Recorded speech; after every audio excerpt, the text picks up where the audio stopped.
Welcome to DevTech 101, aka Black Mantle, as we discuss information technology, also known as IT. In today's message, what I want to share with you is how to keep and prevent these robotext and spoofing messages coming to your phone and what you can do about it to protect yourself and your family in the event that this happens. These type of messages oftentimes will get some of our everyday consumers, but oftentimes people can also be tricked because the messages can look very real. So let's go over it piece by piece so that we can look at it.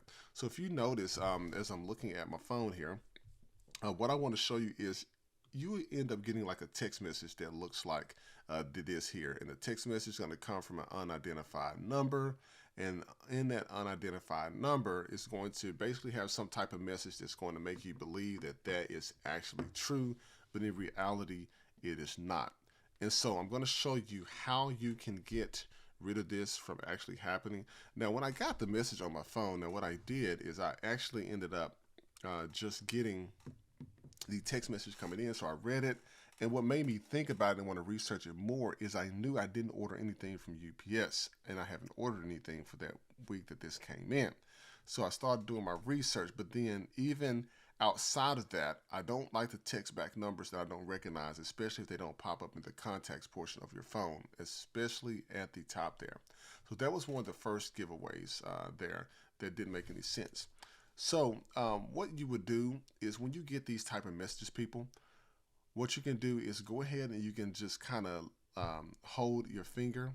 You're going to just hold it on top of the bubble part of the message on the iPhone, and it's going to pop up another menu. And when it pops up that other menu, what you would do is you will click on the more section there. And when you click on more, what that's going to do is just going to pop up another portion of your text message, and you just make sure that the message is actually check marked right there, and then there's a forward button at the bottom right hand corner. Once you click that forward button in the bottom right hand corner, then it's going to actually pop up where you can type in the two that you're forwarding, the number 2, and you can do it for the 7726. But let me pause there for a second. Let me show you where I got the 7726 information from. So if you go to the FCC site, what you can do is when you go to the home page, you'll go over to the For Consumers part, and then there is a section that says Robocalls Avoid Phone Scams. Once you click on that, this is going to be some information on how to stop the unwanted robocalls and texts coming to your phone. And I'm sure you all get them from like your auto warranty has ran out. I've even gotten those as well too, so don't be afraid to state the obvious.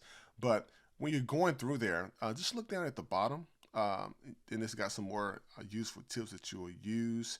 But if you look very closely, there is a number on here. But you have to select the Robotext first.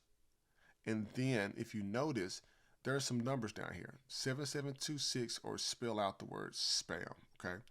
And what will happen is when you forward that number, your service provider is going to actually take that number and they're going to spread it out into their system so they can ban it across other subscribers as well. So the more people that are within that service provider's service that spread that message and forward these on is going to help the telecommunication systems to block out that particular number. So from mine, even though AT&T is not my service provider, but for some reason it just popped up in the context, I must have it saved or something else. But when you type in the 7726 there, then what you do is you go ahead and you click the send button and forward that. Then you will get a text message back. And once you get that text message back from your service provider, there should be just some kind of basic message just letting you know, hey, they did go ahead and block that particular number there. I'm going to go ahead from mine and I'm going to do and follow the instructions that I provided you. Even though I've done it once, I'm going to do it again.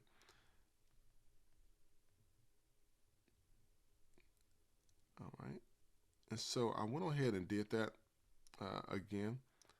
And what will happen is once you do that, you're going to get a new text message that's going to appear up to the top portion of your phone. And once you have that new text message that's going to be up there on top of your phone, even though I did it before, you're going to get a message back from your service provider, and it's going to basically let you know to thank you for reporting the spam. We'll take it from here. If you have any questions about what happens now, you can visit the AT&T or the T-Mobile.com SMS spam site. So that right there will let you know where that is going and what you can do about it. So that pretty much wraps up today's episode, people, on how to block that text message portion from your phone. Please like, listen, and subscribe to the channel. DevTech 101, aka Black Mantle, and I look forward to bringing more technology content to you soon.